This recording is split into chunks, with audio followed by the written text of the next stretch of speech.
After the collapse of the Black Sea Grain Initiative last month, there's uncertainty and concern. That agreement allowed Ukraine's agricultural crops to be exported worldwide. Ships heading to African and Asian ports travel through the Bosphorus Strait in Istanbul, across the Black Sea. Delays mean vessels wait to be inspected and checked. Now, ships heading to Ukraine aren't protected, even in international waters.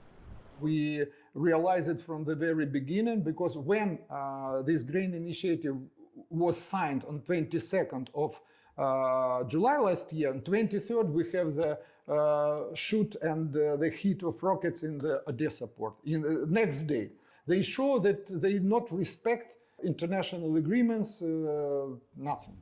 Ukraine is a global grain grower, and its Ministry of Agriculture says this year's harvest is larger than in 2020.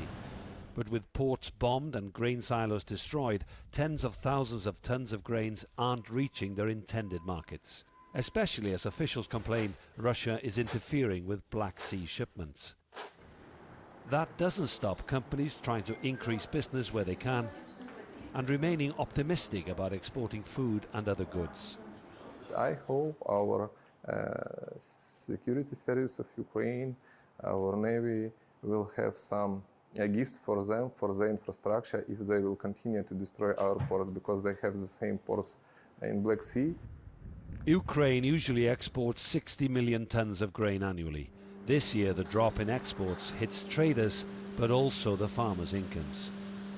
The port of Mykolaiv was bombed last year and is now waiting to reopen sometime. If a new grain agreement is reached, then barges and ships will once more transport grain down through the Black Sea. Before the conflict, 95% of Ukraine's exports were shipped out of its 18 seaports.